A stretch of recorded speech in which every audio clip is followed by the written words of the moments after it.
When I told my mother-in-law I was going back to my hometown to have my baby, she replied, "Go ahead. I don't want to see you." I felt relieved because I had been waiting for her to say that.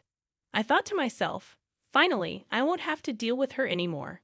My name is Emily, and I'm almost 28 years old. My mom passed away when I was very young, so my grandmother took care of me while my dad ran his clothing business.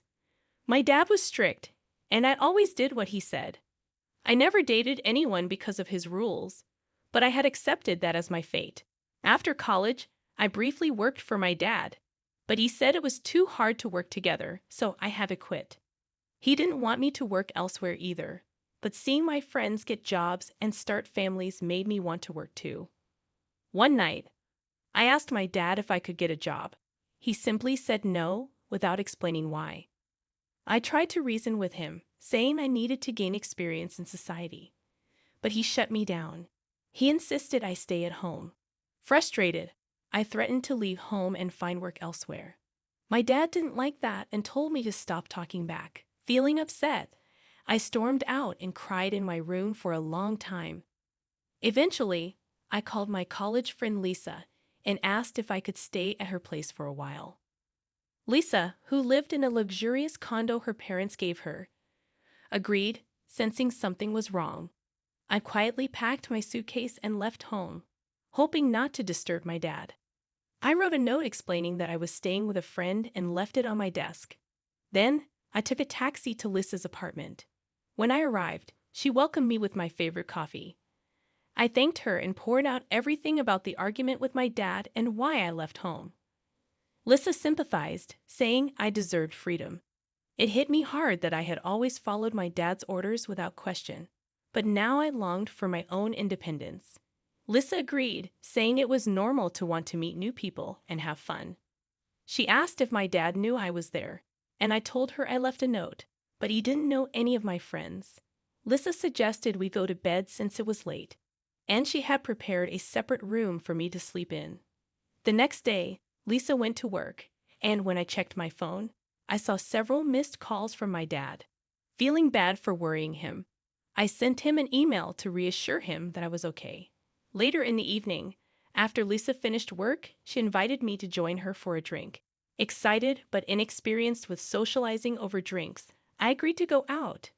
When I got to the meeting place, I found Lisa waiting with two men. She introduced them, pointing to her boyfriend first, then to the single man, Max. With a warm smile, Max introduced himself, and our relationship began. Max worked at a small company in the clothing industry. At first, I wondered if Max's company was similar to my father's, but I quickly pushed the thought aside. Max's family situation was different from mine. He only had his mother around, but he didn't elaborate, and I didn't pry. One day, Max expressed his desire to meet my father, but I wasn't ready to go back home yet, despite exchanging emails with my dad. Instead, I suggested meeting Max's mom. He eagerly agreed, even suggesting we could visit her that very day. Wanting to bring a gift, I stopped by a bakery for a cake, knowing Max's mom appreciated such gestures. As it turned out, my mother-in-law not only appreciated gifts, but also became irritable if not presented with one. When we arrived at Max's house, his mother greeted us at the door, having received a message from him. She immediately questioned me about my life, expressing skepticism about my employment status and implying I lived a privileged life. I explained about my deceased mother and my father's job, but she dismissed my responses. Max, sensing the tension, urged us inside, asking if I had brought anything. Feeling rushed, I handed over the cake, apologizing for its simplicity. My mother-in-law snatched it from me, making a sarcastic remark before accepting it. In just a few minutes, I grew to dislike her, feeling sorry for anyone who had to deal with her as a mother-in-law. As soon as we stepped into the living room, my mother-in-law bombarded me with questions to which I responded with vague answers. However, she persisted, firing questions at me as if I were a suspect in an interrogation room. Feeling overwhelmed by the relentless questioning, I whispered to Max that I should probably leave soon. This seemed to infuriate my mother-in-law, her face flushing with anger. She accused me of hating her and giving insincere responses. Max tried to calm her down, but she lashed out, questioning his choice in bringing such a supposedly rude woman home. Annoyed, I defended myself, asking for specific feedback if there was something I could improve. This only seemed to aggravate her more, as she accused me of being cheeky and disliking her. I wanted to agree, but I just couldn't. I'm exhausted and longing to go home, I explained. My mother-in-law's response caught me off guard.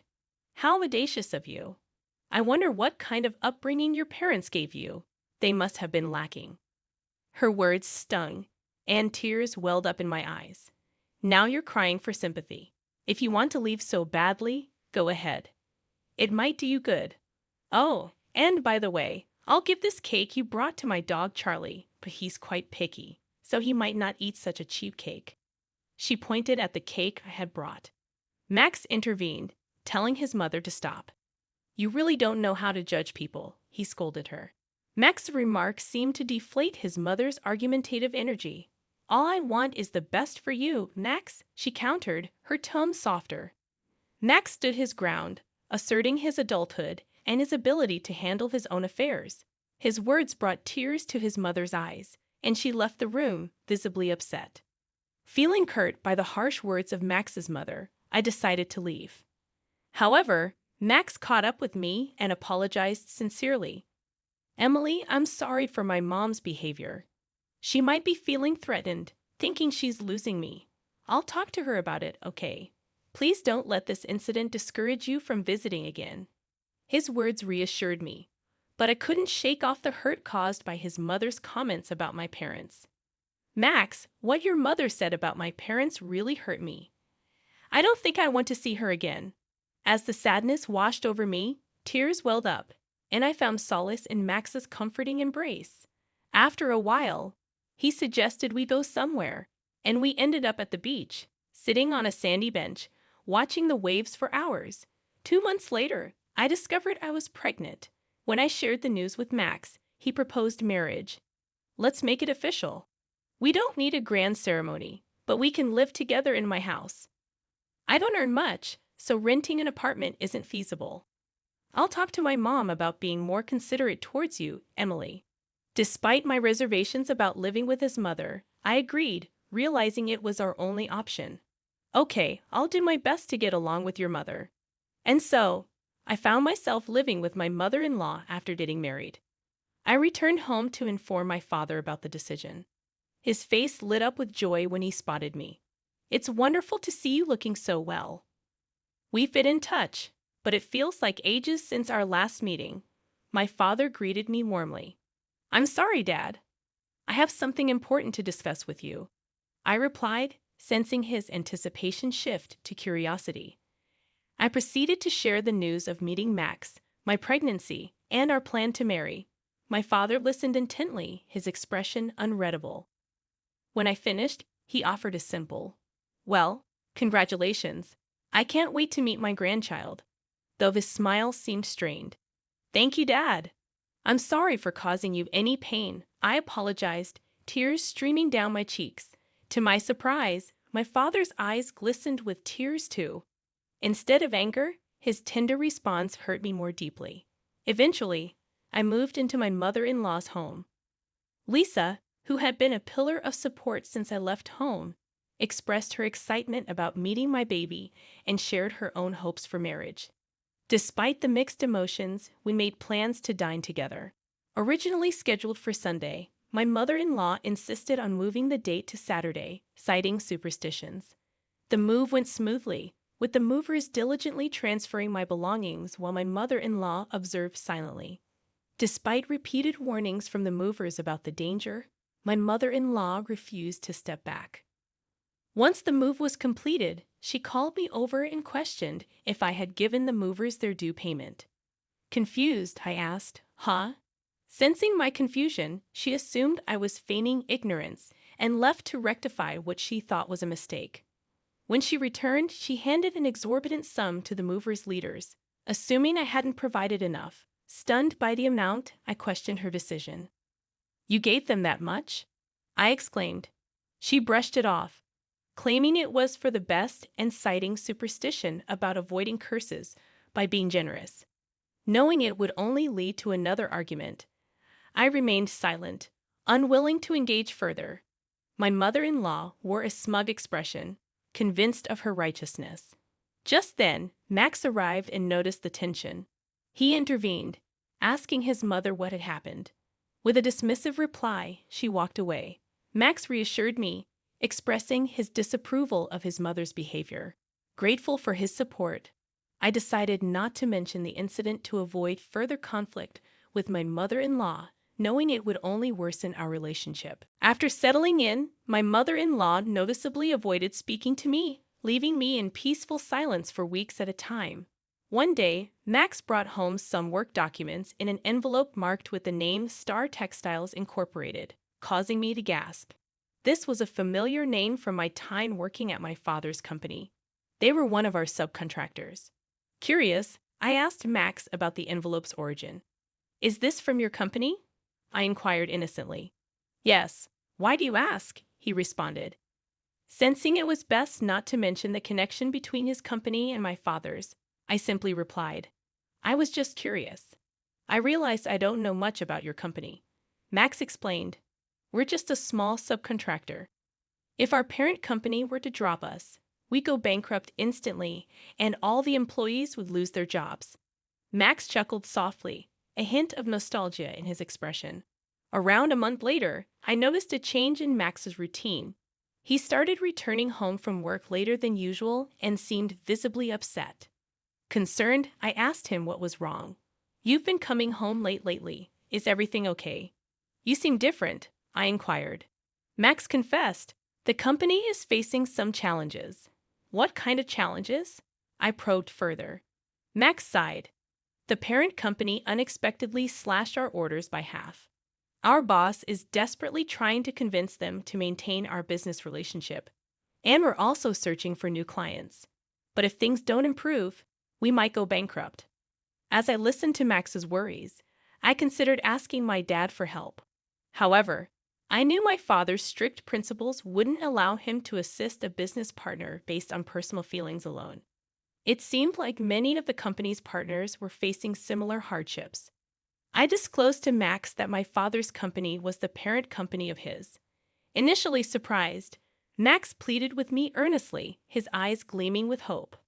"Emily, please implore your father not to cut ties with us," he urged.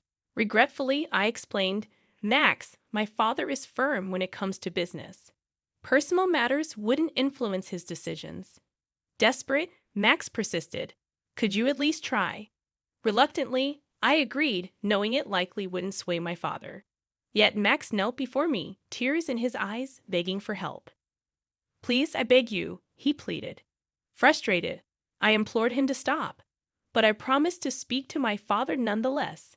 As Max lifted his head, tears of relief streamed down his face. That night, I called my father and relayed Max's plea. Surprisingly, my father agreed to help. "So, Max works for Star Textiles Incorporated? Then I must assist them," he stated. I was taken aback, expecting him to decline outright due to his strict business principles. However, he outlined two conditions.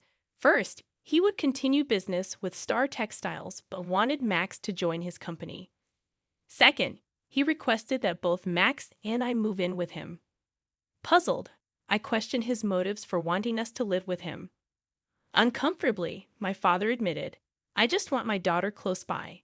I accepted his conditions but sought clarification on why he had decided to reduce dealings with Star Textiles initially. He explained that a new company had offered an enticing proposal, prompting the shift in partnerships. Upon conducting some research, we discovered that the new company my father intended to partner with had a history of unfulfilled promises, prompting us to reconsider the deal. So, Star Textiles would have been fine even if I hadn't intervened? I asked, amused by the irony. "Maybe," my father chuckled, and I couldn't help but laugh along. After hanging up, I promptly informed Max of my father's conditions. He sighed with relief at the news that Star Textiles was no longer at risk, but expressed hesitance about joining my father's company. It's difficult for me to leave Star Textiles, Emily. I've built strong bonds there, and am unsure about starting anew, he admitted. Respecting his decision, I relayed his sentiments to my father, who acknowledged Max's dedication and allowed him to remain at Star Textiles. However, he remained firm about us moving in with him. Delighted by my father's decision, I cautioned Max not to disclose my father's involvement to his mother, knowing she would disapprove. He agreed, understanding the importance of keeping it a secret. Weeks later, as the time for our child's birth approached, I made the decision to return home. Despite having only my father and grandmother there, it felt preferable to staying with my mother-in-law. Waiting for the opportune moment when my mother-in-law was occupied with her afternoon tea, I approached her to break the news. Mother-in-law, regarding my childbirth, I've chosen to go back home. It's just my dad and my active grandmother there, I explained calmly. Her response was as expected, filled with disdain and resentment. By all means, go back. I don't want to see your face, she spat out. Unfazed by her reaction, I assured her, you won't have to see me anymore. Max will soon be moving in with my parents as well. Her confusion was palpable as she questioned my decision. Max is too busy with work to move, I reassured my mother-in-law, trying to ease any tension. Just then, Max entered and excitedly informed his mother, Mom, everything is going to be fine with the company now. Emily helped me out. Confused, she asked, what are you talking about? Max explained, Emily's dad is the owner of the parent company of the company I work for. Shocked, my mother-in-law's demeanor changed as she turned her attention to me. Emily, I had no idea you were connected to Max's company in that way. I've been terribly rude to you, she admitted, bowing deeply.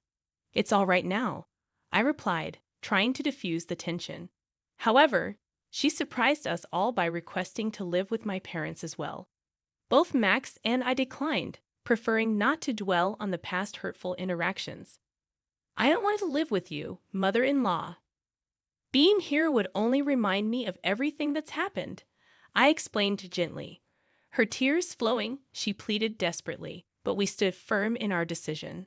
Months later, we decided to visit my mother-in-law's house, only to find it empty and eerily quiet. Concerned, Max called out for his mother, receiving no response. As we searched the house, we found her emaciated and frail, lost in her own world. Despite our attempts to engage her, she remained silent, focusing only on the cake we had brought. As she devoured it hungrily, I couldn't help but think, well, mother-in-law, you brought this on yourself.